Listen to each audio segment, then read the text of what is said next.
Hi, അപ്പോൾ ഇന്ന് നമുക്കൊന്ന് ഡൽഹിക്ക് പോയി വരാമേ. അപ്പം ഡെറാഡൂണിൽ നിന്ന് നേരെ ഡൽഹിക്കുള്ള പോക്കിലാണ്. ഇവിടുത്തെ നല്ല കാലാവസ്ഥയൊക്കെ അനുഭവിച്ചിട്ട് നേരെ ഡൽഹിയിൽ വന്ന് ഇവിടുത്തെ ചൂട് ഒന്നും പറയണ്ട കേട്ടോ. ഡൽഹിയിൽ വന്നിട്ട് നമ്മൾ നേരെ പോകുന്നത് ഇവിടുത്തെ തീക്കോയി റെസ്റ്റോറൻറ്റിലാണ്. തീക്കോയി റെസ്റ്റോറൻറ്റിൽ വന്നിട്ട് നല്ല നാടൻ ഊണൊക്കെ കഴിച്ചു.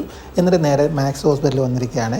ഇന്നിവിടെ നേഴ്സസ് ഡേയുടെ ഫംഗ്ഷനൊക്കെയാണ്. അപ്പോൾ അത് അറ്റൻഡ് ചെയ്യാമെന്ന് വിചാരിച്ചാണ് കേട്ടോ നമ്മളിവിടെ വന്നിരിക്കുന്നത്. അപ്പോൾ അതേ നമ്മൾ ഇവിടെ മാക്സ് ഹോസ്പിറ്റലിൽ വന്നു. ഇനി കേണൽ ബിനു മാമിൻ്റെ ഒരു സ്പീച്ച് കേൾക്കാം.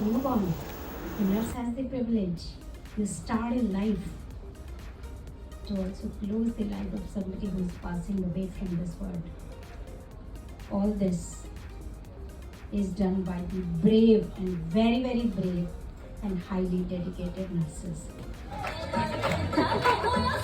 അങ്ങനെ ഇവിടുത്തെ പ്രോഗ്രാമൊക്കെ ഏകദേശം തീർന്നിരിക്കുകയാണ്. അപ്പം പുറത്ത് വന്ന് റൂമീസിന് ഭക്ഷണം കഴിച്ചിട്ട് ഇന്നത്തെ ദിവസത്തെ വീഡിയോ ഇവിടെ അവസാനിപ്പിക്കുകയാണ്. ബൈ.